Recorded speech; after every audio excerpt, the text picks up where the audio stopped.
What's up, guys? Welcome to Demo with Mo. I'm your host, Monique Simmons. We'll be discussing dating, engaged, and married objectives from a young Christian's perspective. Are you guys ready? Let's dive in.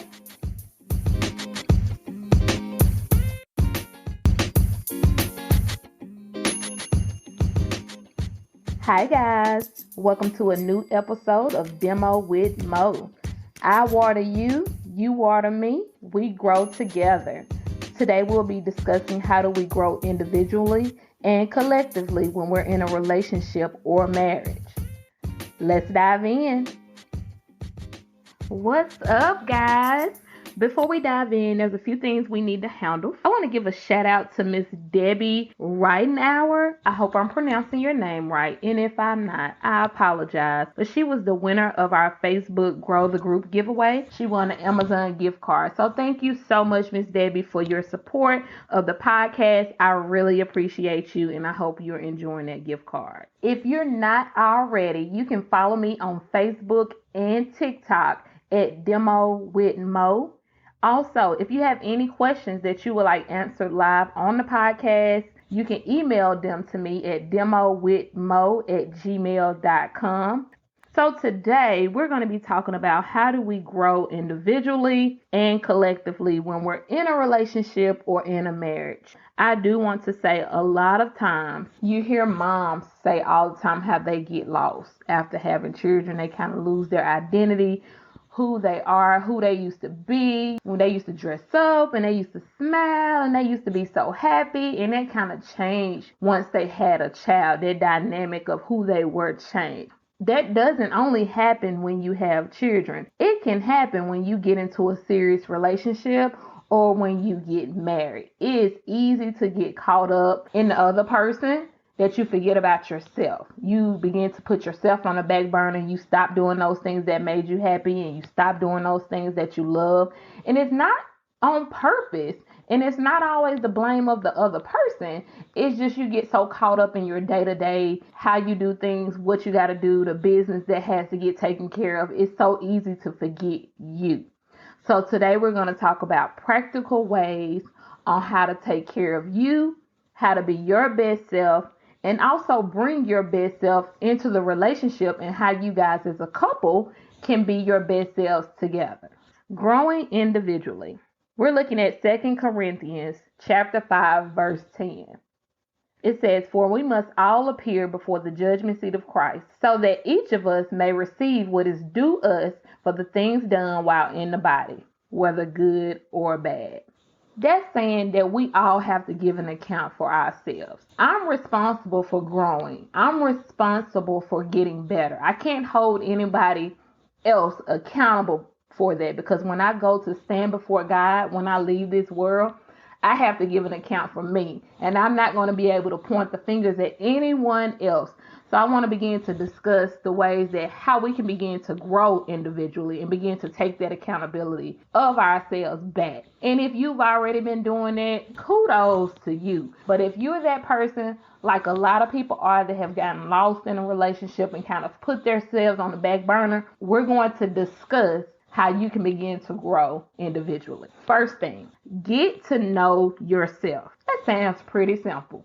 But if we're honest, a lot of us do not know ourselves outside of the relationship, outside of being a parent, outside of being an employee, outside of being a daughter, being a son. We lose that. We forget that. So what I want you to do is to get to know yourself without any titles, just who you are. I want you to say, get to know blank, and fill in your name in the blank.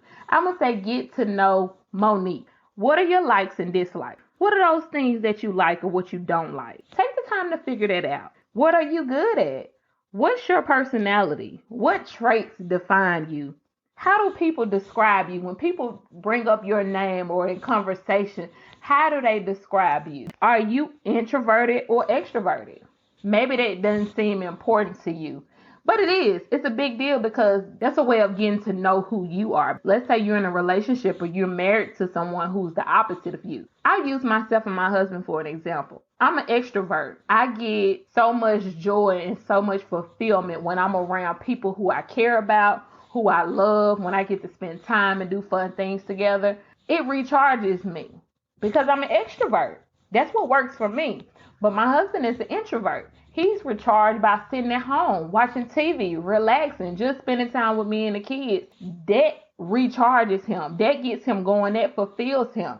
So you have to learn that about yourself, because once you begin to know that about yourself, you can begin to do practical things that helps in that area. If you're an introvert, but you're trying to go hang out with your friends all the time and be around everybody, and you're wondering why you're feeling drained and you're not feeling happy and you're feeling sad and you just don't want to be bothered, that could be why. If I'm an introvert and I've been hanging out all the time, I need to go home. I need to recharge. I need to tell people no for a little while. I need to begin to spend that time with just me, maybe in some quiet, enjoying some TV, away from others. So that's how we can begin to get to know ourselves. Also, what are your values? What's important to you? What matters to you? That will make a big difference in getting to know yourself personally. Because what matters to other people or what they value, it may not be the same for you. I myself value family. That's what's important to me. And when I say family, I mean the nucleus of my family, my spouse and my children. That's what I value. So I pour into that. I prioritize that. That's very important to me. But if that's not what you value, you get it. So you get to know yourself, get to know, and I would encourage you, if you're not already, to journal. And it doesn't have to be every day, but I want you to begin to ask yourself these questions and write it down, because a lot of times we haven't taken out the time to really get to know us, spend time with us, learn who we are, because who I am now is not who I was 10 years ago. So if I'm still treating myself as that young girl that I was 10 years ago, Houston, we have a problem. So I want you to spend time, journal, write it down, answer those questions. What do I value? What's important to me? What am I good at? What are my likes and dislikes? Just spend a few times with you. Spend a few moments with you. Aren't you important enough to get to know? So I encourage you to begin to do that. Next, write down your goals and dreams. You can't grow if you don't know what you want to do, what you want to be. How do you want your life to be in the next 5 to 10 years? Begin to write those goals and dreams down. And even if they don't happen, and even if they change, that's okay. But now what I'm beginning to do is write it down, maybe make a vision board, see myself, see where I want to be, and then I can begin to do small practical things to get me there. I had a dream, and I don't even necessarily say it's a dream, but I knew I wanted to do podcasting. It's something that's been on me for years, but I never got into it. But what I would do is listen to other podcasts that talked about the things that I had such a passion about and that I cared about. I told you guys I value family. That's a big thing to me. So I would listen to podcasts that talked about families and relationships and marriage and these things that circled around what I valued. I would pour that stuff into me. So I began to write down practical ways to get me to where I am now. Take the time out, write down your goals and your dreams, and then little ways of how you can get there. It can be small baby steps every month. But if you don't ever write down your goals or your dreams or know what your goals and your dreams are, how do you begin to do the things today to get you where you want to be tomorrow? Next, what are you passionate about? What makes you happy? Well, Monique, I don't know what I'm passionate about. I don't know what makes me happy. And if that is you today, which is very possible because it happens when we get lost in the shadows of other people, which can happen in relationships or marriages, or even when you have children. You can get lost in the day-to-day business things, so you don't know what you're passionate about. You don't know what makes you happy anymore. I'm going to give you a few things to help you figure it out. If money wasn't an issue, what would you be doing right now? If your household did not need your income, if you're working a job, or even if you are a stay-at-home parent, or whatever your career or position is right now, if money wasn't an issue, what would you be doing? Also, what would you do for free? What's something you don't mind doing and don't get paid for it? Because sometimes we do stuff just because we're going to get paid for it. But what is something right now, if you had to think about it at this moment, what's something you would not mind doing and not getting paid for it. A paycheck wouldn't even bother you. That wouldn't even cross your mind. Don't get me wrong now. It would be good if you got paid for it, but that's not your motive behind doing it. My husband coaches little league basketball players. He doesn't get paid to do that. He's been doing that for years, but he loves it. It makes him happy. It fulfills him. It's a passion for him. What is that for you? What are you doing when you forget to take pics? This is a big telltale sign of something that makes you happy. I told you guys, one of my major values is family. When my husband and the kids and I go on vacation, I always forget to take pictures. You know, I may get a few here and there when we're kind of sitting around not doing anything, but I always forget to take pictures because that's so important to me. It makes me so happy. I get caught up in the moment of doing the things that I love to do. I love having a good time with my husband. I love having a good time with my children. I love being able to have that stress-free time, not worried about our day-to-day business and our school and work and bills. All that stuff is at home. We're away from that. So I forget to take pictures because now I'm enjoying those things that I value, those things that make me happy. So what is it that you're doing when you forget to take pictures? What do you spend hours researching and can get lost in it? If you were to go check your history on your phone or your computer, what is it that you spend your time researching about? Because that could be a big telltale sign of those things that make you happy. Maybe you're looking up makeup and you get lost in makeup tutorials, or fashion is your thing, so you get lost in looking at different outfits, different designers. Or if podcasting is your thing, you may be looking at equipment and ways to interview and different techniques, or whatever your thing is that you research all the time and you can kind of get lost in it. That may be something that you're passionate about. Last, do trial and error. When you're trying to figure out what you're passionate about or what makes you happy, if you don't know, try some stuff out. See how it makes you feel. Is it something that makes you happy? Is it something that brings you fulfillment? Or you kind of like, nah, this ain't it. That's okay. You will never know if you never try.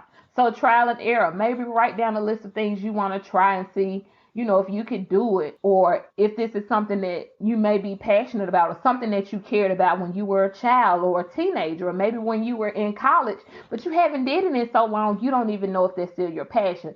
Go back to it. Try it out. Trial and error and see if it works. And if that doesn't work, that's okay. Cross it out the list and try something else. Next, prioritize time for yourself. You guys, this is important. Don't squeeze you in on the calendar. Make the time. It's so easy to do this. You have everything on schedule. The kids' events, their extracurricular activities, what they got going on at school, your spouses or your partner's activities and events and family gatherings and church events and all these different things that we know we have to do. We wait till we get our calendars full and say, I'm going to squeeze in a little time for me here. No, don't you squeeze in no more time for you. When you're putting your dates on the calendar of what your family or your spouse or partner or whatever you have going on, when you're putting these dates on the calendar, purposefully put in time for you. Every Saturday morning, I'm going to the nail shop. Every Tuesday and Thursday after work, I'm going to the gym. Every Friday night, I'm going to dinner with the girlfriend. Every Saturday night, I'm going to watch the game with the guys. Every Monday, I'm going to record my podcast. I'm going to sit down after work and get my stuff ready to record my podcast episode. Don't squeeze in you time. Make the time for you. Prioritize the time for you. Because something that I've learned over the years, I cannot pour from an empty cup, and neither can you. When your cup is empty, you know what you're going to give everyone else? Your lack. There's nothing there to give them. So fill your cup. Take care of you. Make the time for you, prioritize you so that you can give everyone else the best version of you. Create boundaries around the things that you want to do. I told you to write down your goals and dreams. Write down those things that you're passionate about.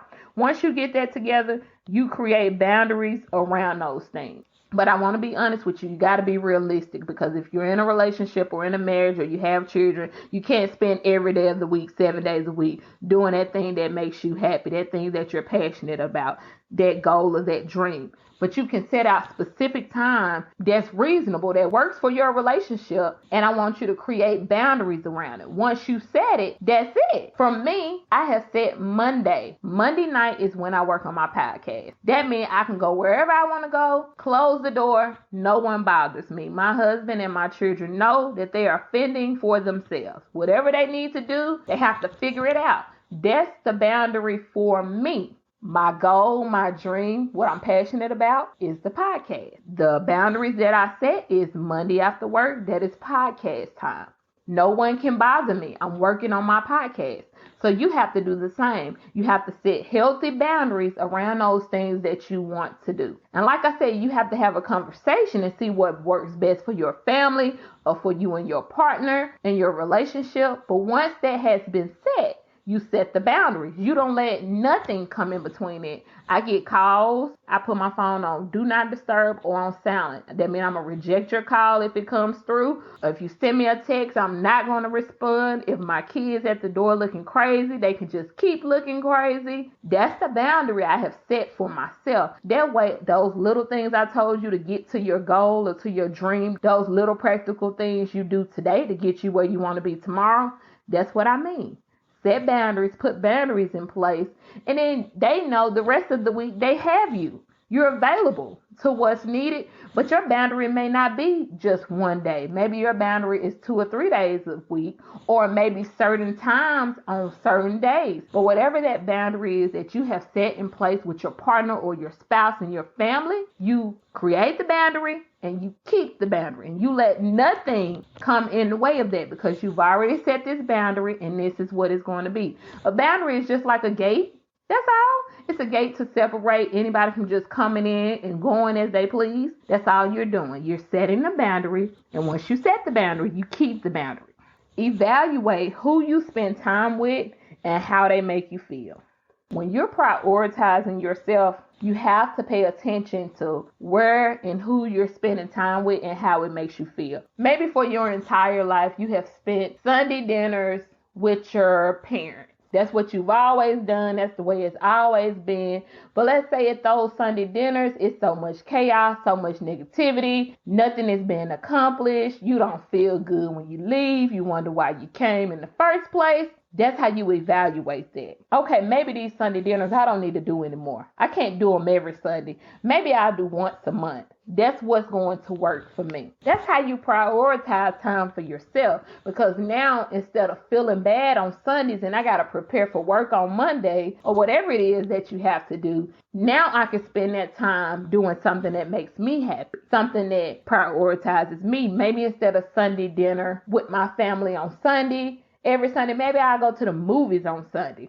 Maybe I'll go grab me some lunch and just eat at home or eat in my car. Or maybe we can go to the park and have a picnic and just sit in the grass and watch nature, because now I'm going to begin to do those things that make me feel good, what works for me, because now I'm prioritizing me. It's not so much about everybody else, but I'm trying to grow individually to be the best me, to grow into who God wants me to be. I have to do those things that make me become a better version of me. If I'm around chaos and negativity and it brings out the worst in me, I can't grow like that. That hinders my growth. I have to be around those things and that encourage me, that make me want to be better, that fulfill me, that make me happy. Now I have to begin to do those things. Next, have a conversation with your partner or spouse about areas in which you wish to grow and how they can help support you.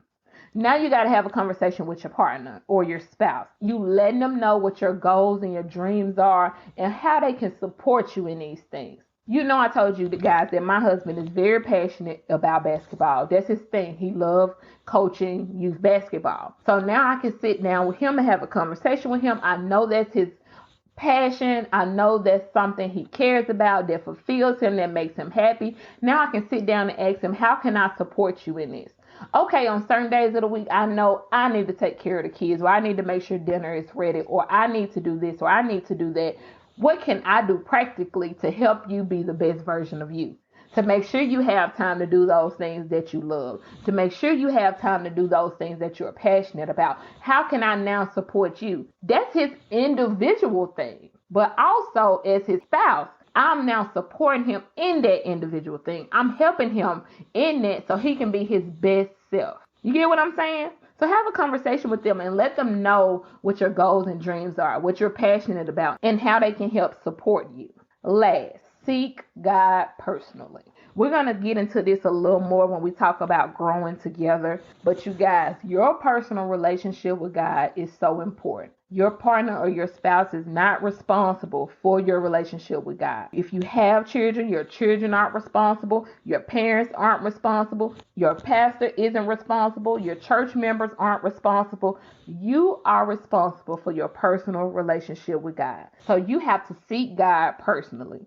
You know how we discuss those goals and dreams and those things that you're passionate about and what you want to do and how you can prioritize them and prioritize time for yourself. Well, you guys, first we need to seek God. I really should have put this one first, but I wanted to end this section with this. But seek God personally. You want to pray. You want to read God's word. You want to talk to like-minded people to make sure that you're in the will of God. Because you may think you want something, but God knows, because God knows us so well. He knows our future. He knows how it's going to all work out and what is best for us. So sometimes we can think we want something or that's what's best for us, but God may have something completely different for us. You know, people always say you want to make God laugh, tell him your plans.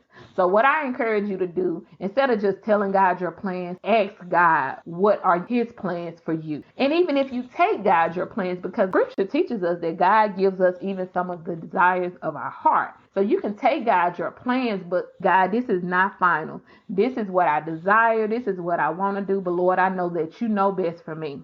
I know that you know best for my life. So if this is your will for me, Lord, confirm it. And if this is not, Lord, move this out of my way and show me what I should be doing. So now you're not going to God and be like, God, okay, this is what I'm doing. This is it. Bless what I'm doing. But you're going to God with an open heart and an open mind on, Lord, this is my desire. But whatever your will is for me, I know that's what's best for me. So seek God personally. Grow in your personal relationship with him. Okay, growing together. Growing together. We're going to be looking at Genesis chapter 2, verse 24. Therefore shall a man leave his father and his mother, and shall cleave unto his wife, and they shall be one flesh. When we get married, we're now two becoming one. We're two individuals coming together to join as one, meaning we are on one accord. We should be of one like mind. That doesn't mean we don't have our individual selves and we're now have to think the same and do the same and act the same. No, but we're two completely different individuals now coming together as one to be of one like mind, meaning we're on one accord. We're trying to be in agreement. We're trying to do things together. So to grow together, we have to be two becoming one. I can't have my plan over here for our family and our marriage and our relationship, and you're on one end and you have a different plan and a different goal and a different mindset about our relationship. It's not going to work. We have to come together. Those two now becoming one, we have to put our plans and our goals together and make them work for our relationship, for our marriage, for our family. Practical ways of growing together. 1, build or work on your friendship. And the reason I said build or work, because build, sometimes when we came into our marriages, maybe we didn't have that friendship. Maybe that wasn't our foundation. Maybe we weren't friends before. It was always romantic and we really didn't spend the time of becoming friends. And work on it, meaning we did. That was our foundation. We were very close as friends and we had that friendship. But somewhere along the line, we kind of lost that. We got caught up in business and day-to-days, and we kind of lost that fun, enjoying one another, just being friends. So we have to build that or work on a friendship. We have to figure out what hobbies we have in common, things we enjoy to do together. Having fun, getting back to that, and not being always business and taking care of the kids and running a household and paying bills and all those things. But get back to friendship. Begin to build or work on that friendship. Begin to remember those things you guys enjoy doing together. And if you never established those, now it's time to figure out. Now is a good time to figure out what hobbies do we have in common? What do we like to do together?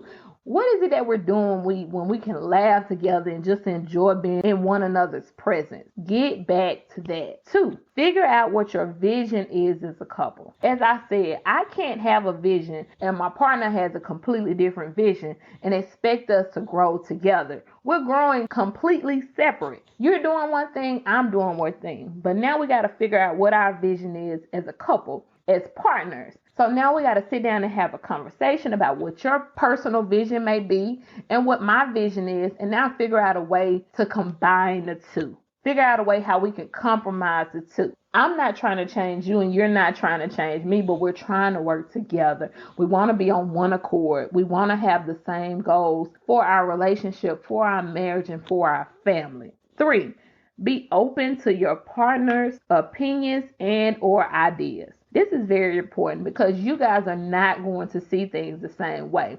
Maybe your partner or your spouse may see a blind spot. They may see something down the road. Sometimes when we have dreams or we have goals, a lot of times we're looking at the right now, what we can do right now, what we want to do right now. But maybe your partner or your spouse is a realist and they can kind of see down the road how this will work for you, especially if you have kids. Maybe you can't spend time every day pouring into that goal or dream. Maybe you can do a few days a week because that's what works with your family, where you're able to spend time with your kids. You guys can still sit down together for dinner. You guys can still support your kids in their extracurricular activities or whatever that is for you. But be open to your partner's ideas and or opinions, because they may see things a different way from you, and that's perfectly okay. You know, they may be able to show you a different side that you really didn't pay attention to, or give you a different perspective on something you didn't notice, or maybe this is something they've experienced. Maybe this is a hurdle that they jumped before, and they kind of can show you what's down the road. So be open to that. You guys can agree to disagree, but be open to hearing your partner's ideas and or opinions, because you guys are partners. You're in a relationship. You're trying to work together. You're trying to be on one accord, and you can't be that when you shut out or don't even listen to what your partner has to say.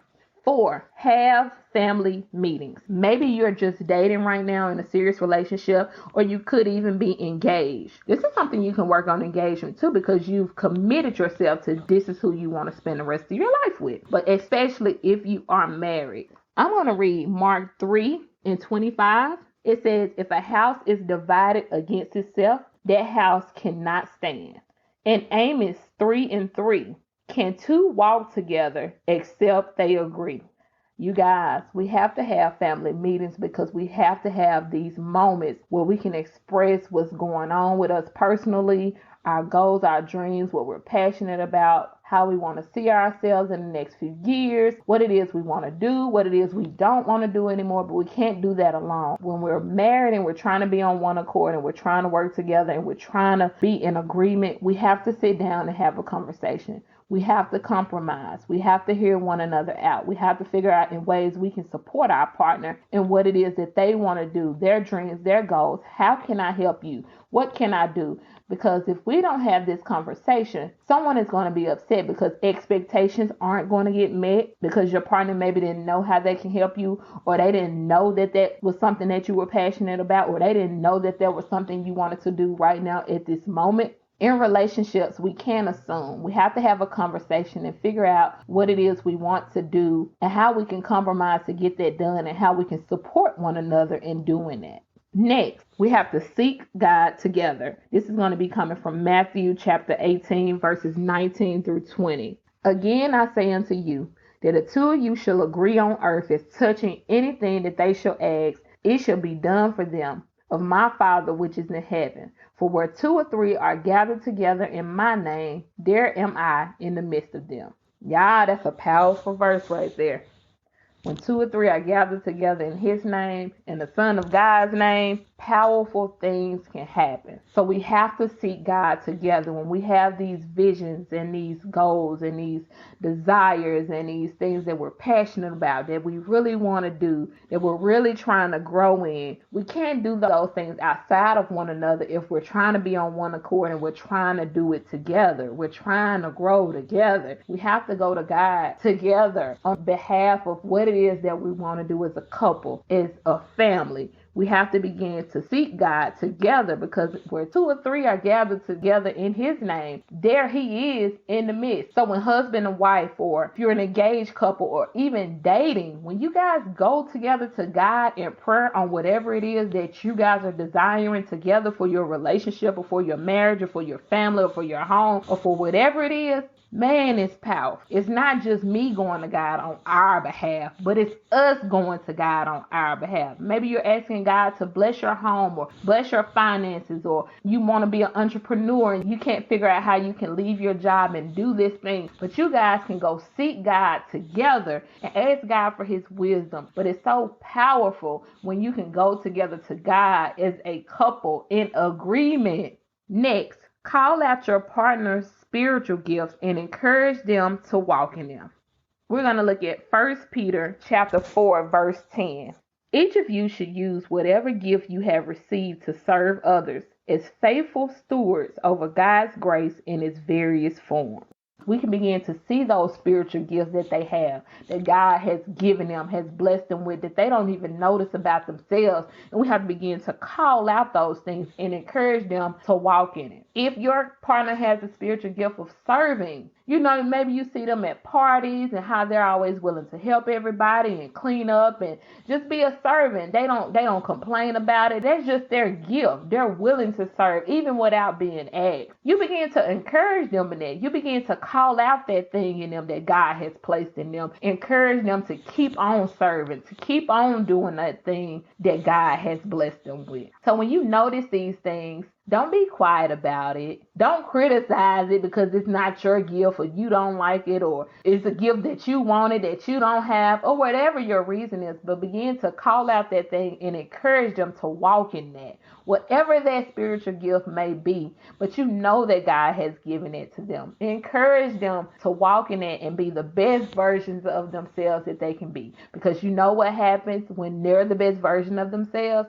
They show up in a relationship. They show up in the marriage. They show up wherever they are, the best version of themselves. I talked about it in our past episode, Unpack Your Bags. Well, the relationship or the marriage is only as good as the 2 individuals in it. If I'm not the best version of myself when I show up in my marriage or my relationship, it won't be the best version it can be either, because it's only as good as the 2 people that's in it. So we always want to encourage our partner to be the best versions of themselves, to grow individually so that we can grow collectively together.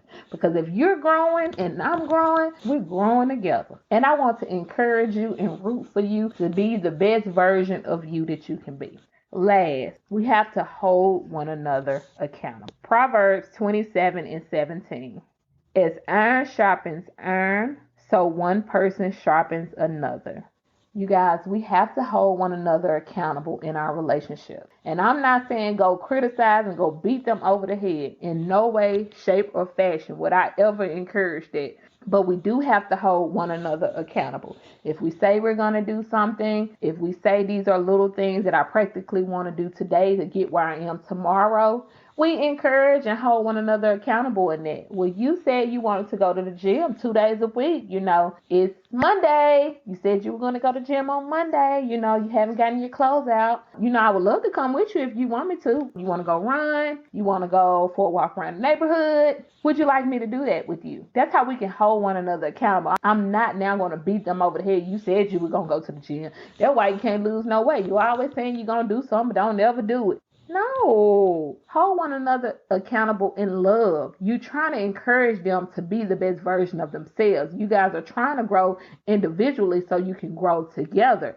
So how would you want somebody to encourage you or hold you accountable? We have to do it in love, but we do have to hold one another accountable, because that's how we grow. If I just let you do anything, live any kind of way, say anything, I know that's not going to bring you to the best version of you. And if you're not the best version of you, we're not going to have the best version of our relationship or our marriage. So I hold you accountable. You hold me accountable. I tell you the truth in love. You tell me the truth in love. So these are our practical ways of growing individually and growing collectively together.